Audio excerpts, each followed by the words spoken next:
Those of you who don't know me, my name is Desiree Andrews, and this is for my 6th grade Christian Counseling Care Final. Today I'm going to address the subject of sex apart from marriage. Though sex and sexuality are as natural as breathing air, sex, intended God's way, has its restrictions. I'm going to talk about three aspects or three parts of it today. The first one is going to be the Bible and sex apart from marriage. Within the scriptures, sexual intercourse is intended to be confined to marriage.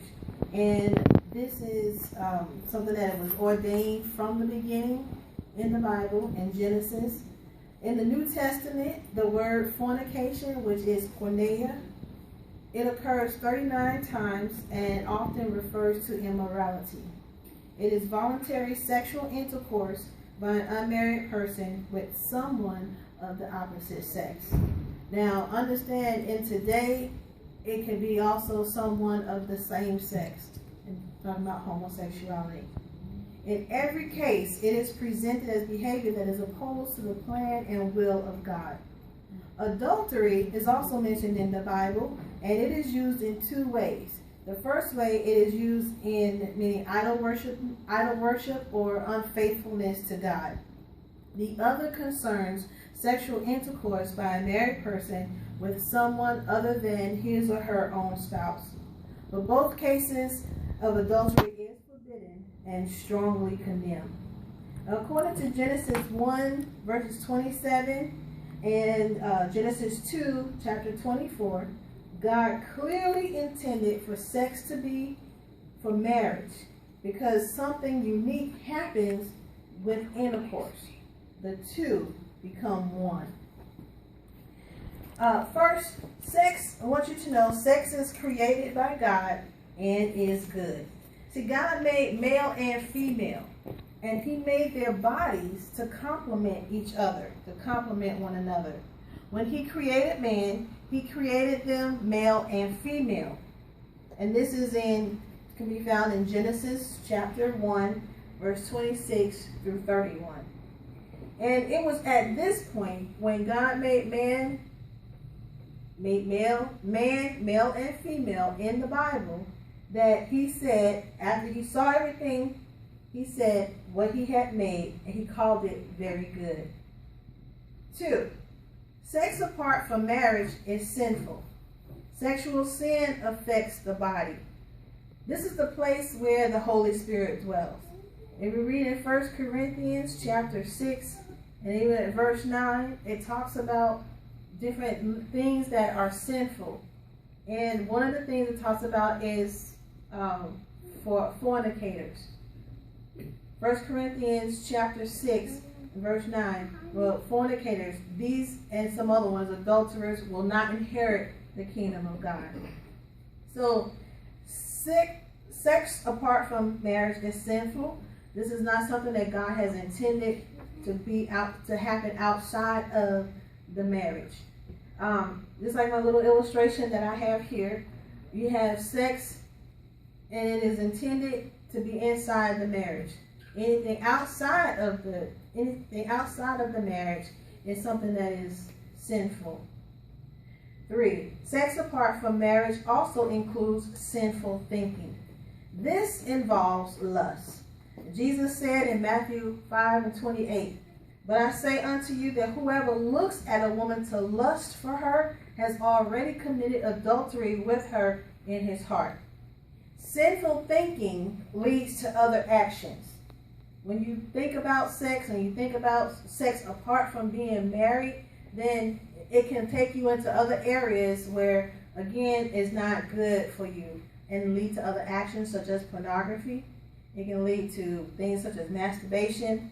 It can lead to homosexuality. A lot of things happen just by our thinking. So when you have sex apart from marriage, it also includes this sinful thinking. It also includes sinful talk. Paul said in Colossians 3:8, "But now you yourselves are to put off all of these." And he gives a list. It says anger, wrath, malice, blasphemy, filthy language out of your mouth, or filthy communication. Among Christians, there should be no sexual immorality, impurity, or greed among you. Such sins have no place among God's people. So obscene stories, foolish talk, and coarse jokes are not for you. This is found in Ephesians 5:3-5. So when we're sitting around with our friends and co-workers, other people that we know, and they're talking of making crude jokes, talking about sex, this is something that we as Christians, as believers, should refrain from.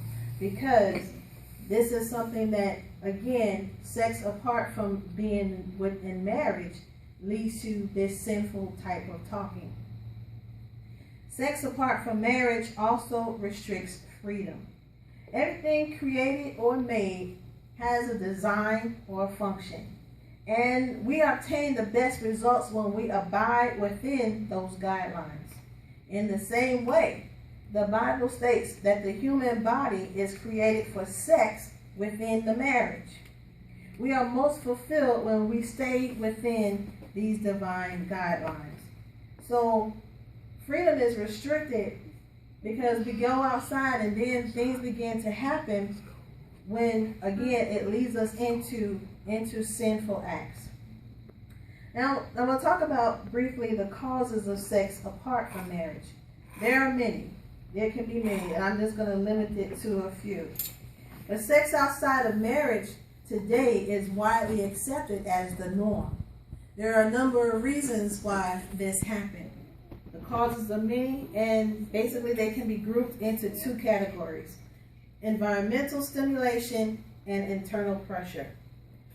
For environmental stimulation, of course, you have a lot of things that contribute to this, which is a social atmosphere.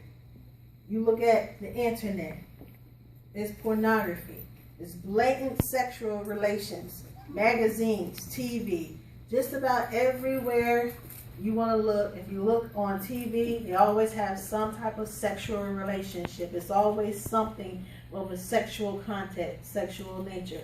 And it's all, again, designed to have us think about or have sexual thinking on our mind. Sexual convenience. It's so convenient now for us to have sex and not be married. The motels, hotels, college dorms, little to no parental supervision, independent people.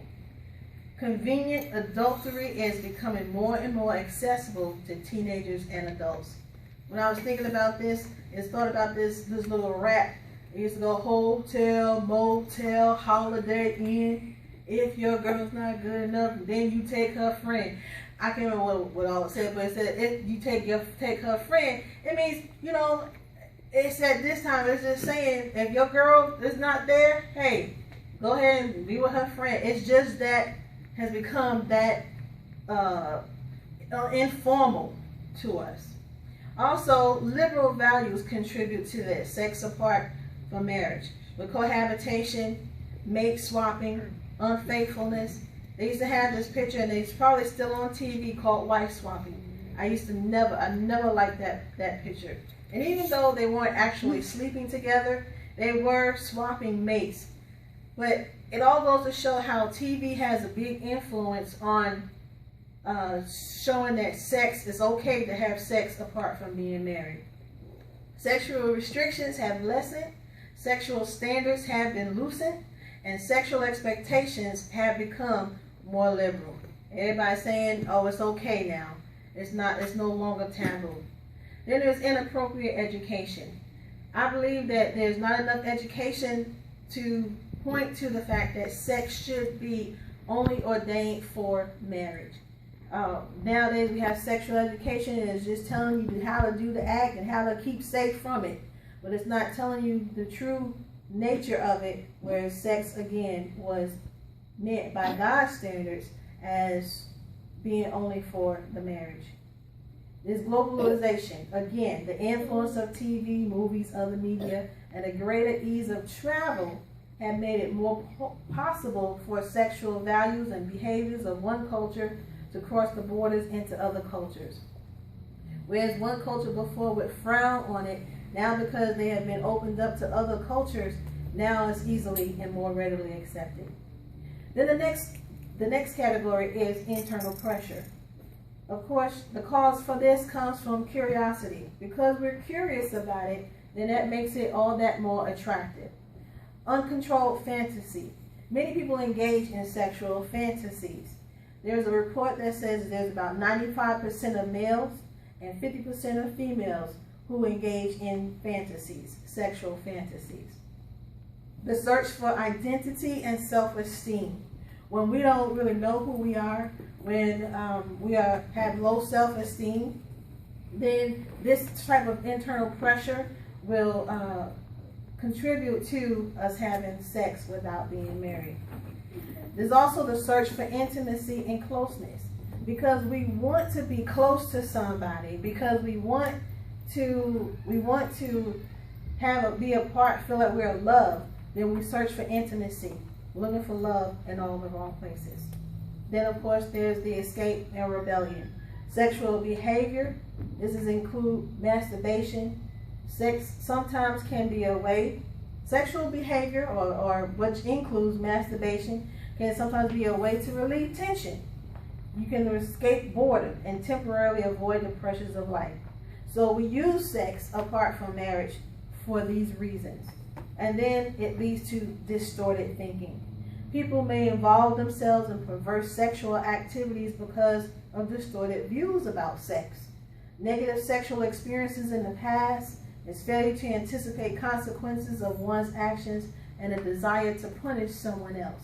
We want to get back at our spouse. We want to get back at our boyfriend or girlfriend. So these are some of the causes of that internal pressure. And then, of course, the last one, a big one, is satanic influence. Satanic influence have a lot of things where sexual activities go on outside of the marriage bond. Now, we briefly want to talk about the effects of sex apart from marriage. The effects of sex. These can't be adequately described. The effects come much sooner from this sin than for others. This does not always lead to immediate guilt and remorse, but this still doesn't make it morally right. There's number one, emotional effects. There's emotional turmoil. There's guilt, jealousy, fear, anxiety, insecurity, self-condemnation, anger, and depression are common reactions. Interpersonal effects is a double standard that tolerates sexual looseness in men, but not in women. This seems to be disappearing, but is still strong in some countries. There's spiritual effects. There are strongholds that doesn't always manifest in the physical world, but show up in addiction to pornography, fantasizing, achieving personal gratification and through illegitimate means, and these are contrary to God's plan for sex. The physical effects, which is sex apart from marriage, increases the prospects of illegitimate pregnancies and sexually transmitted diseases. So in closing, God created sex, and the issue is not whether or not sex is good or bad, because everything God created was good. The issue is how we use what God created. When we take what God has given us and twist and pervert it, then it is no longer good, and in effect becomes deadly to and for us. Sex apart from marriage can have dire consequences for individuals physically, emotionally, and spiritually. When we get back to doing things the way God intended, only then can we and do we reap the full benefits of what God intended. So again, sex is not bad, but when you take it outside of the confines that God originally intended for it to be, then it leads to other things, other sinful acts. So when we need to understand that we need to keep sex and have a healthy respect for it in the confines of which God meant for it to be, which is sex in marriage. Thank you.